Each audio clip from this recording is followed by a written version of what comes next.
Ladies and gentlemen, this is Season 3, Episode 2 of My Little Pony. This is the Crystal Empire Part 2, which is the episode in which they have to defeat the horrible King Sombra.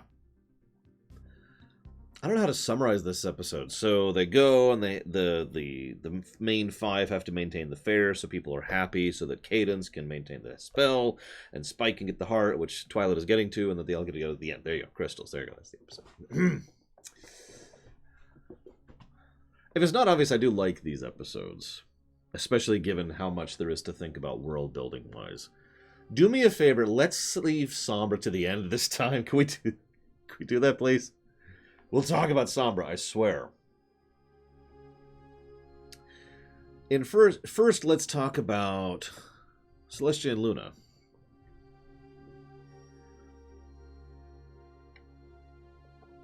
Excuse me, Spike the Brave and Glorious. Although he's not called that yet, but this is when that becomes a thing. What's funny is, while that I want to comment on that when we get there, but all I'm going to say is it actually makes 100% sense that they would venerate Spike so much. Wouldn't you? We keep talking about the PTSD these people are suffering and the nightmares they had to endure. And they remember being slaves. And then there's this dragon kid who comes out of nowhere to fling the crystal heart to the crystal princess. Yeah, I think they'd probably venerate the hell out of that kid. Pretty sure we would do that, you know? Good God. Yeah, it's not just in saving you from enslavement by Cthulhu. It's saving you from an enslavement that you have personal experience with exactly how that feels. So this isn't some esoteric, vague concept. This is a very personal thing. Anyways, Celestia and Luna. Someone brought up the question, are they immortal or not? Now, this is one of those questions that, to my knowledge, we don't have a canon answer for, so we get into theory crafting. This is actually, I think, relevant for this particular topic, though. Because one of the things you'll notice is that Cadence does not have the stylings of Celestia and Luna, despite being an alicorn, a princess, if you prefer. So, here's my theory, and I'm just going to toss it out there. I think that when you reach a certain power level, what you are changes a little bit, for good or for bad. And in addendum to that, I also think that lines up with the idea of not aging, basically. We do know ponies age. We do know ponies get old. I mean, duh. We also know that ponies die, although they try very hard not to reference that overtly, but there are plenty of references to ponies who do actually die from old age or other incidents in the background. So that is a thing. Actually, funnily enough, Baron, in common media culture, immortal usually means lives, ageless, whereas invincible means someone who cannot die. Because this is fiction, and we have 1,000 gradients. But anyways, regardless of all that, I do think that they are ageless, that they do not age, that they cannot die of old age, mostly because of the idea of the pattern, which I'm going to be bringing up like 70 times this episode. So if you're sick of hearing me talk about the pattern, skip this one. Real life age is actually a byproduct of imperfection, to put it as bluntly as possible. Some of the code is copied incorrectly. Ergo, some of the code doesn't really line up with what some of the other code should be, and therefore it degrades over time. This is a massive oversimplification, but you get the concept. Imagine if for a moment that every time your cells replicated, they did so perfectly. This is basically the longevity vaccine in a nutshell, the very concept thereof. So, the idea being that someone who is sufficiently positioned within the pattern, like, say, a princess, might hypothetically be able to be ageless. Now, there are some really unpleasant concepts that can go along with that, and it doesn't line up with a few other things, except for the fact that it does help distinguish the difference in power level. So I wanted to bring that up, but the main thing I want to bring up was the power level thing. The show is very clear about showing the flowing, the mane and tail thing as a specific demonstration of power. We will see this when it comes to No, we're still alive. We'll see this with we see this already with Celestia and Luna. We will see this in the future with the main 6. There's a few other instances of this, but there's one other instance, and I just want you to keep that in mind in the back of your mind there. You know, flowing main, power. Moving on.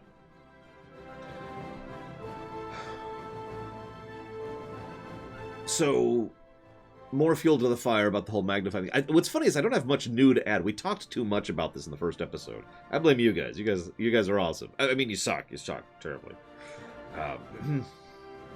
I haven't seen past season 7, Ect.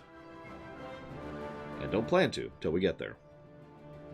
Regardless, first thing I want to talk about is more fuel to the fire for the fact that the blizzards are basically being pushed back, specifically because of the fact that the ponies themselves are magnifying love and happiness, which itself is the antithesis of the cold blizzard. We see at the end of the episode that when the crystal heart finally fires and everything gets pushed off, the blizzard stops. And the snow is pushed back like several miles outside of the city borders, right? Ergo, this is yet another basically, I'm just adding more evidence for the idea that the whole Blizzard Wendigo death thing is against the pattern and is the kind of thing that is pushed back by the pattern. Because screw you, physics. Which leads me to the next thing I want to talk about. Epic music. No, the next thing I want to talk about is Sombra. No, I'm kidding. But I just want to mention that Sombra's horn gets chopped off, and a little bit of it seeps inside the bubble of love and friendship. Do me a favor and just keep that in mind. Meanwhile, Twilight is still making a problem. Making a problem? Still is making a mistake and having a problem. No, your theories are fine, Bert. I'm not there yet, because I want to get to the end of this without derailing 1,000 times. So give me a second. So, Twilight is still thinking of this in terms of a test. This is still a test that she has been... Now, we all know why Twilight thinks tests matter. Duh, right? I mean, that's not a big thing. But this is actually, in my opinion, one of the more subtle points this show has made to date, because what she's doing is she's shuffling out of school and into real life. I mean, yes, the episode ends on her passing the test, but the whole point is that what's happening here is that she is still thinking of this as if she's still in school. She's not. She has no backup. If she fails, the actual consequences will be real. In fact, she makes a huge mistake, and she herself calls herself out on it. Twice. First, she refuses Spike's help twice, which turned out to be a mistake both times. And second, she gets so happy to reach out to the crystal that she loses herself in the moment. Because again, all she was thinking about was getting that A. I know I'm probably explaining this incredibly poorly, so let me try this again. What happens if you fail a test in school? What happens if you fail to properly pass a nuclear inspection? Or maybe you accidentally don't cook the food properly at a restaurant. Or maybe you make a mistake while you're driving on the highway.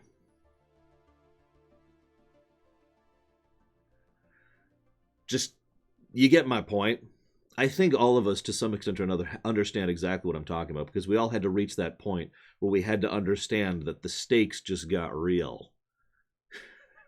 And there's gradients. That's why I used a variance there. You know, there's a lot of gradient when it comes to the jobs we perform.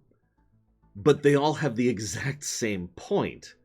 It's not like you could just take the test over, or your grade gets knocked down by 20%. No, what happens is real consequences happen. And I think this right here is exactly what Twilight is going through. Because I'm just going to be as 100% blunt as I can. There are precious few real consequences for failing a test in school. Now, that's pre-college, I want to make that clear. College is a different category, and actually it's more like 3 separate categories, because why would college be standardized? But I'm talking about like grade school, high school range. And yeah, as soon as she stopped worrying about the test, she started thinking about what to actually do, and she started making the correct call. calls, I should say, plural. Which, yeah. Granted, this was a little bit, truncated, as it always is in a 22-minute episode, but still. I do have to mention that this... I've seen several people in chat talk about how Celestia is a troll, or maybe she knew how it was going to happen. Allow me to just go ahead and give my opinion, because I like these different interpretations. It is my opinion that what actually happened here is Celestia did this. I don't know if you could hear that. I should have checked the mic. Hang on. There, that sounds audible. I think she was casting the die. She's like, all right, Twilight needs to grow up. This needs to be dealt with. We need to see if she's ready for the next step, because she was already working towards the season end of Season 3. You'll notice, by the way, at the end of this episode, Luna pulls out a book. Little Star Swirl the Bearded book. Nice bit of foreshadowing there, but we'll cover that in the future, obviously. But yeah, this, in my opinion, what she did was she gambled, but not... I don't like that word, because I don't think gamble is really the best way to put that. I think it's more that she had faith, which goes back to what I was talking about last episode, that Celestia is more faithful. That's the wrong word. Celestia believes more in taking leaps and having faith in people, whereas Luna is the one who is far more pragmatic. Hang on. Yeah, just drop one on Sierra Mike right now. Orbital insertion. Yep, thanks. Now, this is just my interpretation, really. But you'll notice there's a nice scene, no dialogue, towards the end, when the Crystal Empire reignites, and Celestia looks at Luna, and Luna looks at her, and the two just share a horn hug, which we've already seen as a form of affection for unicorns. And there's just this moment of... Whew. And what I find most amusing is, this is just my interpretation, but it looks like both of them had the whew moment there. Both of them were relieved, right? Thank goodness you were right, and thank goodness I was right. Anyways, as far as someone actually mentioned, did they have a backup plan? I imagine the backup plan was pretty obvious. The two princesses go back and try to blast Sombra again, and then we just kind of repeat this problem. Basically, we go back another step. That's my thinking on that one. Look at my notes here really quick. Sure, we'll talk about the Kala. Why not? So, Baron theorizes that there's a Kala amongst the Crystal Ponies. Now, I don't think there is, but I'm curious of the expression of your theory, personally. Because, as I've already said, my theory is fairly simple, that they are refractive entities, which is actually something that comes back very strongly towards the end of this. However, if they do in fact have a form of a Kala amongst each other, I'm sorry, the Kala is a form of shared communal binding, which is a StarCraft thing. I should explain this. It's not literally a hive mind. It's more like everyone has a direct and literal connection to each other on an emotional and psychic level. Sorry, explaining really quick here. So the idea of them having this direct and literal connection would help to explain why it's so easy for them to descend into darkness and why a single pony could conquer them, but also why they could so effortlessly destroy that pony, because the key is the unification thing. The group as a whole can accomplish so much more what the individual cannot.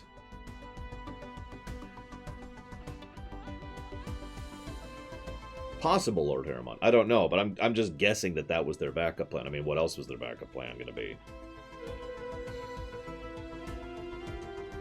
Yeah, there are several bits in this episode where they get happy, and for like a tenth of a second, you see a flash of what I'm going to go ahead and refer to as their true form, their crystalline form. And it just flashes there for a second, which is a nice foreshadowing for how they're all going to look towards the end, once they actually do fully crystallize.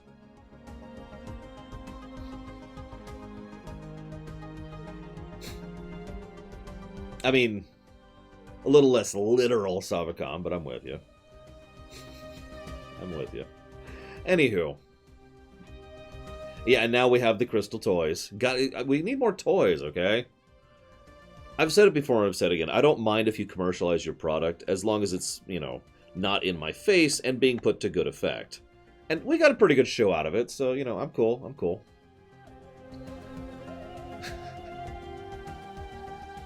That's true. They do fall and descend into panic very quickly. Although, again, that's in a future episode.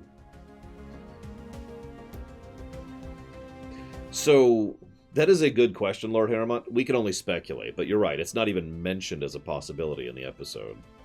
I suppose the obvious answer would be, A, the writers don't want to keep leaning on the elements of harmony. I mean, they already did that back in the Canterlot wedding episode. And B, again, the whole, you know, this is not school anymore, you don't have the backup to rely on. They will go even further to remove the elements of harmony from this equation in the future, so... Yeah, the transformation does your hair. I wonder what I would look like. Huh. By the way, I do like the fact that Cadence literally has a crystal heart on her cutie mark. I didn't bring it up because it would be too obvious, but it's nice to mention because it actually glows in this episode. Anyways, let me get back to my notes really quick here. So, Twilight uses dark magic. So, there's a couple things I want to talk about here. First of all, it's obvious how she could cast dark magic. Fear. Twilight is extremely familiar with fear. You'll also notice that it's much harder for her to cast than it was for Celestia. But that's the source of the magic. The actual specific spell, well, this is something that is actually, in my opinion, not only continuity, but foreshadowing at the same time. So I'm going to go ahead and add another one to the list there. Because Twilight has the ability to replicate a spell that she only saw once. Briefly. And that has come up before, and that will come up again. This is one of the reasons why I tend to think of her as more the wizard to someone else we will see later, who is going to be the sorcerer. Because while she doesn't have the raw oomph behind her that other ponies do, the fact that she can acknowledge and cognate and process that is very impressive. Oh no, I noticed the Greek thing too, Ect. It wouldn't surprise me, although they're probably just trying to go for the whole imperial look, and when we think imperial, we tend to think Roman, so... at least in real-life history. Anywho. So, she goes down. There's this nice little tidbit. I already mentioned how she failed twice and then corrected herself twice with regards to Spike. What's interesting is she herself unknowingly admits the solution as she is basically expositing to Spike. Even if we get the Crystal Heart, it won't matter unless all the people outside are happy. That's what she tells Rainbow Dash. Remember that? That is extremely important because it's kind of the point of the episode, which I'll get to more later. I just wanted to put that in there because she realizes it without even really acknowledging how she's already not doing this alone. Then she gets down to the door, and the door is wonderful, can I just say? Because the door is probably the most Chucky sleaze thing I can think of. It's insane, but it's right there, you know. Like, you go into Chuck E. Cheese's, and it's awesome. Thank you very, very much for your support, Chuck E. Sleaze. Very, very much obliged. Obliged and appreciative. Thank you. And welcome to the Year Club, by the way. If you happen to know where you want to put that, please let me know. But either way, thank you for supporting me.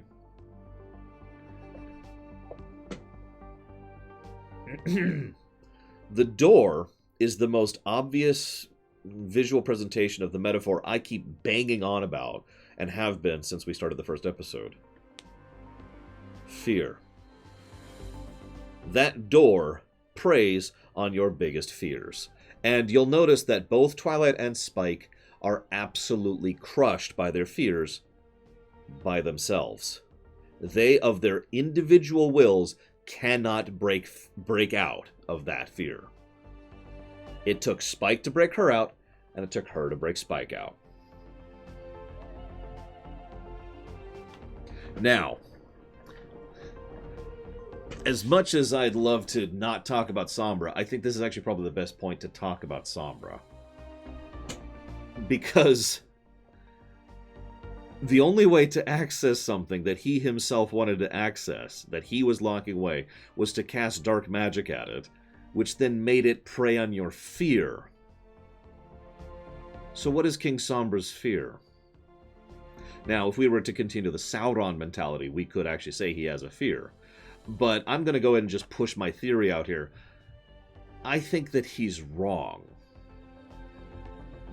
I think Sombra is literally incorrect, to the extent that to him, fear is not something that actually bothers him. It's not something that stops him. That he is literally someone who can be empowered or emboldened by fear. Yeah, basically that he is insane. I prefer the word wrong because it gets across the point a little more clearly. Because his own door that he can access with his own power imbues the person who uses it with fear. Now, he knows that trap's there, of course, but you get the general gist of what I'm going for here. Now, someone mentioned this last episode. How can someone like Sombra exist within the pattern? First of all, let me go ahead and reiterate my belief that he used to be a unicorn and isn't anymore. That whatever he is now, he is not the same. He might literally be dead, as in an undead entity. Throughout the course of the episode, and I already brought this up, he slowly reforms more and more into an actual pony. Into actually rather a stallion, to be completely honest. Into a full physical form. But even there, he still has the flowing mane, which I brought up earlier is a showcasing of exactly how powerful he is. Again, just being a princess doesn't give you flowing mane. Cadence.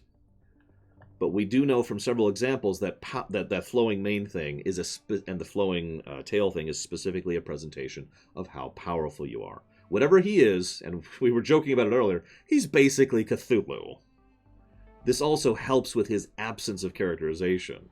In fact, if anything, I kind of wish he had 0 lines of dialogue. Because he doesn't need any. Yeah, he literally moves like a disease. You remember when his horn got trapped off and locked inside? Let me say this clearly. You remember when that tiny fear, that niggling fear in the back of your mind kind of locked itself into your brain and started to spread slowly bit by bit? Because that's the insidiousness of fear. I cannot praise enough how much I absolutely love the presence and characterization of fear within this episode and the previous one. It's one of my favorite aspects of it because it is so brilliantly presented. It is all metaphor, but it's almost literal metaphor. It's a one-to-one metaphor, basically. And showing and presenting that and how it grows and how it builds. What's the one thing that defeats the fear? Direct confrontation. This was actually mentioned last time. Actually shoving the fear down with direct thought and emotion, in direct consequence thereto, is what finally smashed it in the face, literally shattering it. Because the fear's still there, right? I mean, the metaphor breaks apart a little bit here, but the point is, you don't do something. You don't be courageous by getting rid of your fear. You be courageous by defeating your fear and then doing it anyways. You're still afraid, but it has no power over you.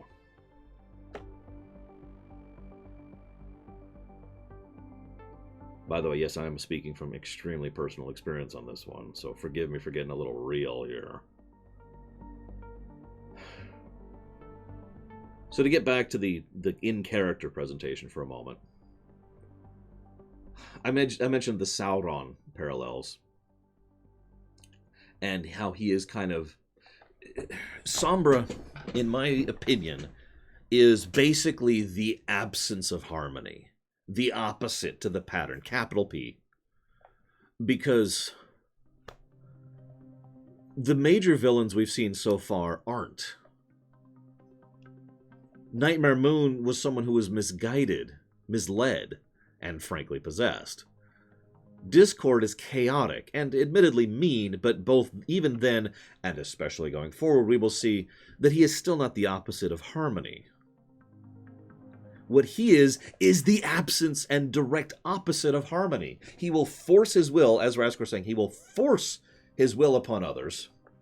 He will enforce what he is onto others, and he himself is actually physically damaged by thoughts and feelings of hope and joy and happiness. And love. Love is specifically mentioned. Tyrek isn't yet. We'll get to him later. Although Tyrek is just really, really selfish. Which is a separate thing, but we'll get there.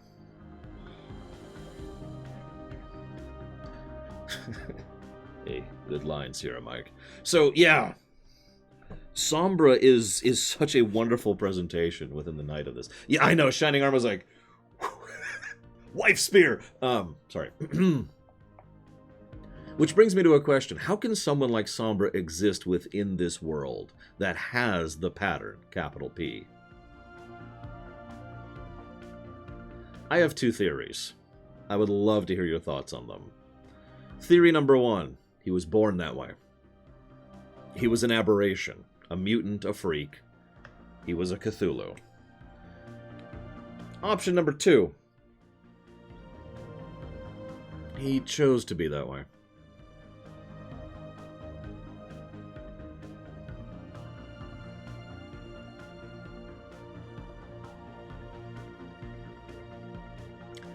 To use a Harry Potter parallel, the former would be Voldemort, who was born that way. Whereas the latter would be more of a... oh god, I'm suddenly gonna give his name. Grindelwald, who chose and decided to be what he is.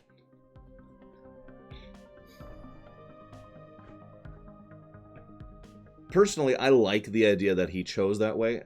Not just because I think it makes for better fiction. By the way, I agree, Weirder Moth.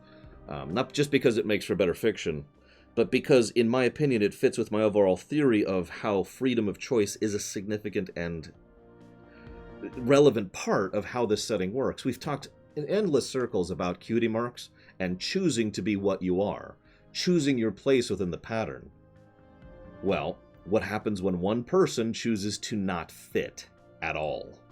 What happens when someone specifically of their free will chooses to be Sombra?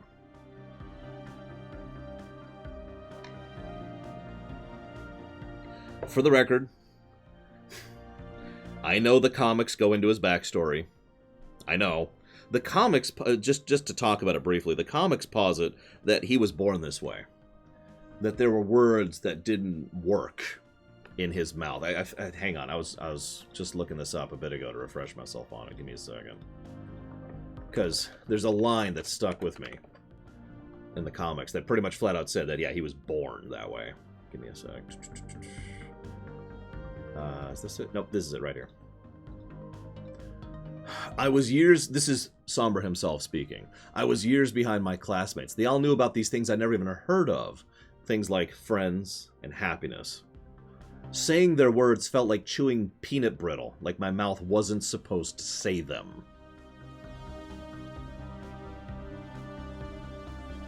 So yeah, the comics to go their own route, like I just mentioned. Yeah, he's a different thing in the comics, which is why I had to give that whole speech last time about how we're not really acknowledging the comics when it comes to continuity. Damn it, Act, I just closed it. Hang on. Right here. There you go. Bam.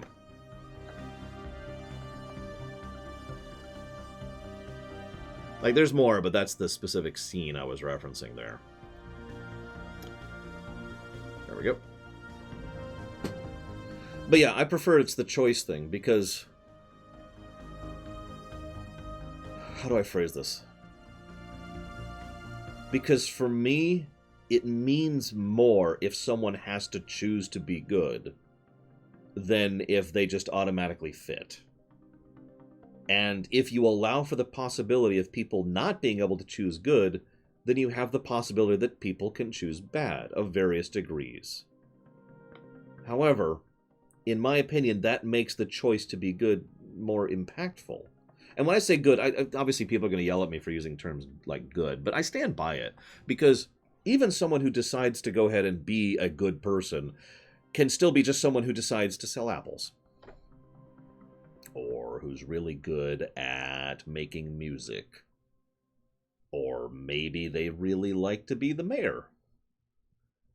Or maybe they run a farm, or maybe they style hair, or whatever. It doesn't matter, because those people are choosing to be good. It's not what we usually think of when we think of good, because we think of heroics and bravery, but being good just means being a decent person a lot of the time. Right? I would agree with that, Lord Harriman.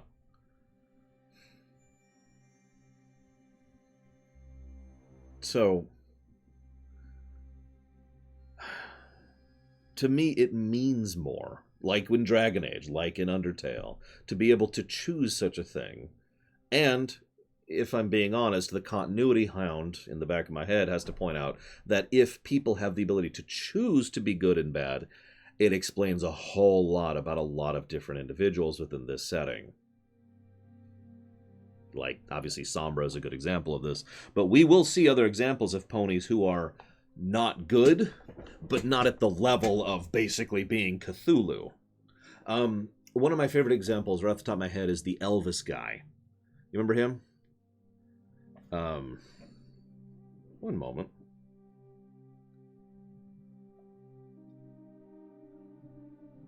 Hello?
Sorry, I'm not sure where I was in the middle of saying that. Had to go pick this up. The Vegas pony. The Elvis guy, right? That man is not a good person, right? I think we could agree on that. Yeah, Gladmane, that's him. Or Glademane. That was a Gladmane. He was not a good person. He was actively hurting nearby people's friendships for his own benefit. He was actively working against the pattern for his own selfish purposes. That is someone who chose to not be a good person. He wasn't enslaving ponies by the thousands in order to enforce his will upon them and be turned into some kind of eldritch demon thing.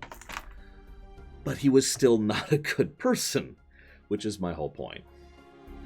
And this is my point. Now, again, this is pure theory.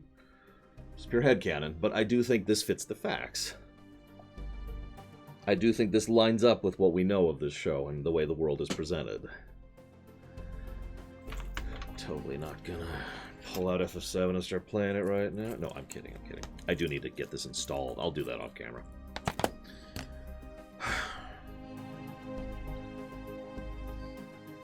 So that's my thoughts on Sombra. Sorry for the interruption there. To jump in. What the heck? Okay, I'm sorry, I gotta share this. Right on the front, it says, this is a PlayStation exclusive until April of 2021. It actually says timed exclusive right on the front.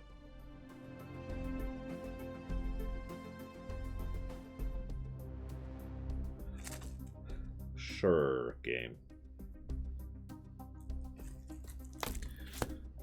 Anyways, whatever. Moving on.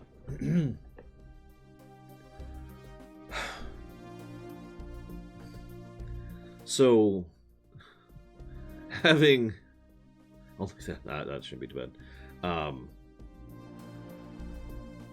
Agreed, Sierra Mike. Agreed. Since choice, if choice, okay, I'm sorry. Yes, I knew I was going somewhere else with that. Final thoughts on Sombra, and then I'll move on. I swear. If it's choice, then in my opinion, that explains Starlight Glimmer perfectly. Now, I don't want to dump into that one because, my God, that's a topic, and we're going to get there when we get there. But it would explain so much about why some villains can be redeemed and why some can't, if it really is all about choice.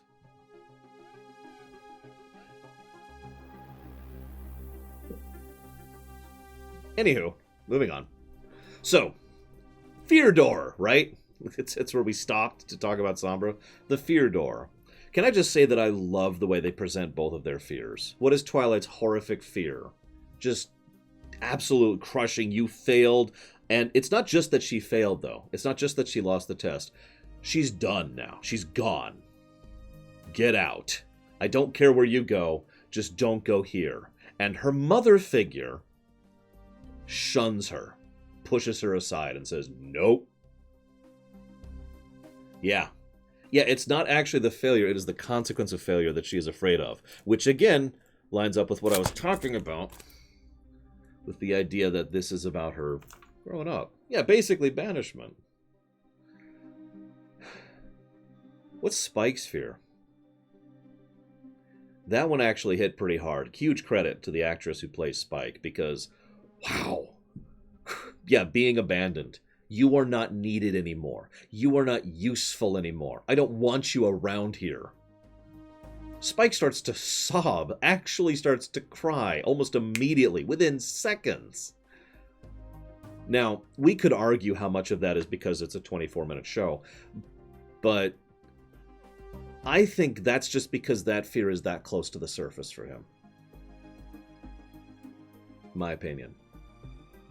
And yeah, this time Twilight pulls him right in. It's like, it's okay. A fear that will never come to pass.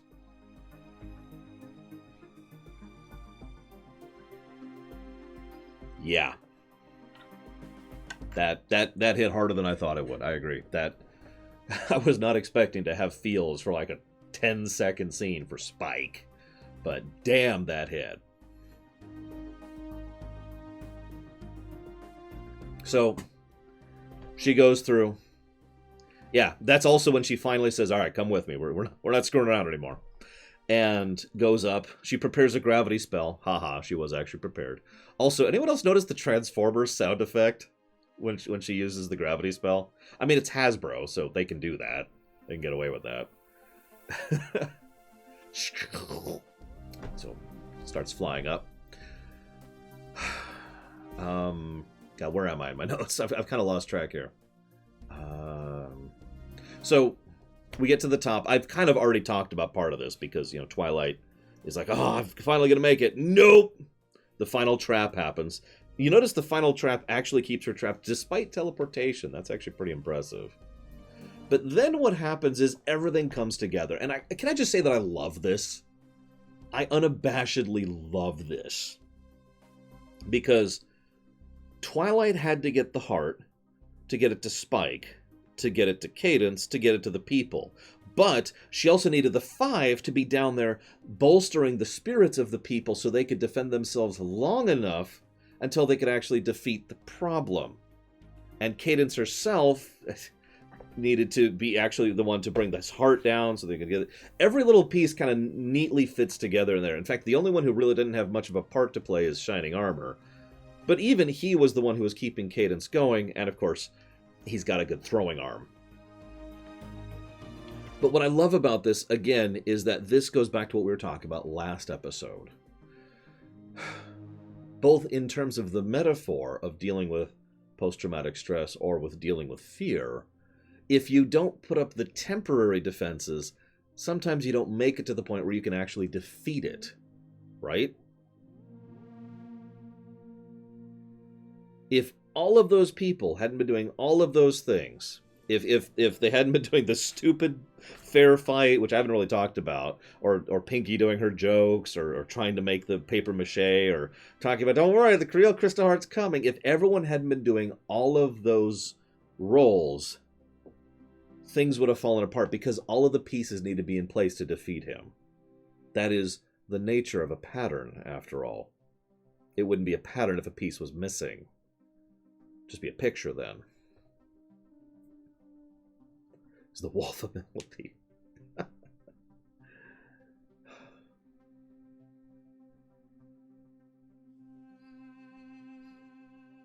Interesting act.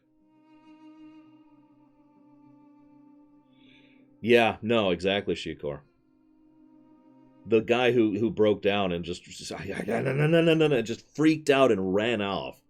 And ran headfirst into Sombra, if you were noticing. Again, the metaphor is almost literally one-to-one across most of the episode, which I do think really adds to its power. So we see everyone's crystal forms, which actually look pretty cool. And we see, it happens because everything put together. I already mentioned that. And what's really cool is they bothered to zoom the camera out to show the city being lit up with the pattern. Lowercase p this time. The pattern that goes throughout the Crystal Empire. And this goes back to my theory that the city was literally built to be a magnifying lens, to be what it is.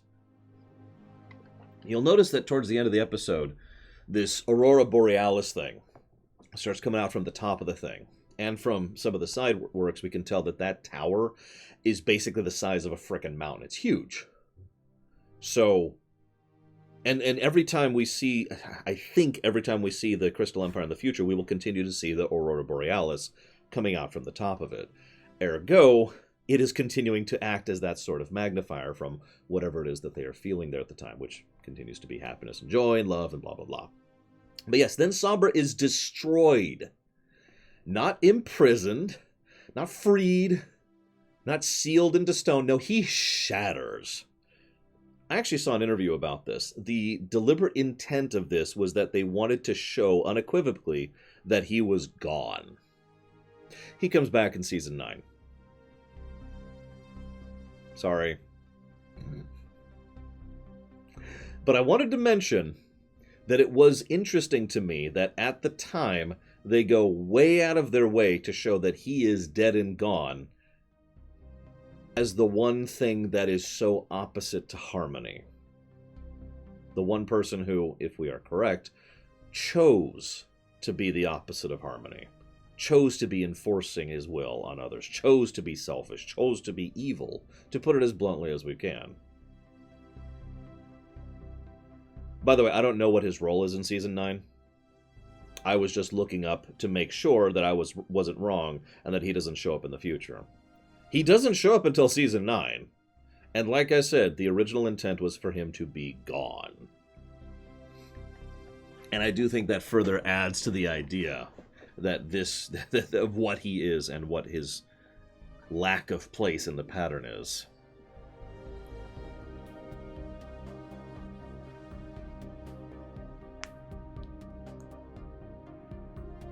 I don't have much else to say about this episode. I already mentioned the Star Swirl the Bearded book. That was neat. I mentioned that... So there's this pain up. So when Twilight gets back, there's a new crystal pain up of Spike, the ponies, the crystal ponies, and Cadence, which is actually pretty cool. How do they make those?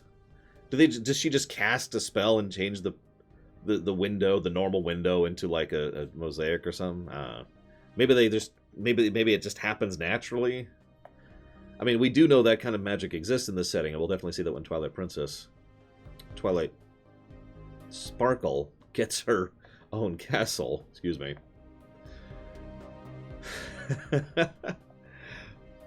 Yeah, they could also just be mundane people who just make the darn things, you know? Oh.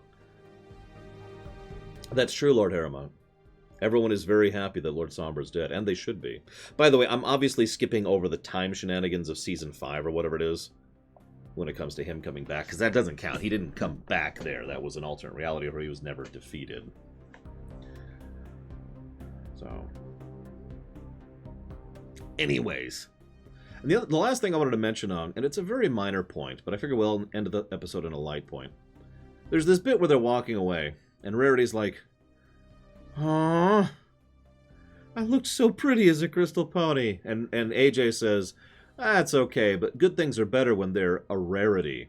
And Rarity's like, "Aww."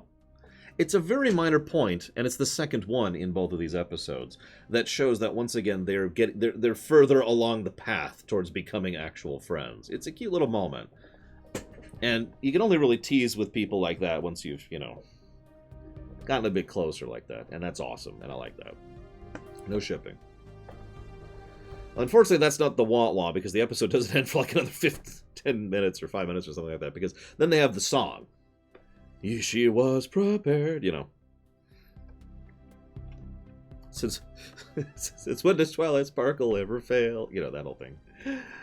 Good episodes, in my opinion. Very, very good episodes. Make sure the continuity counter is updated, which it is not. Listen, there's no shipping, okay? There's no shipping.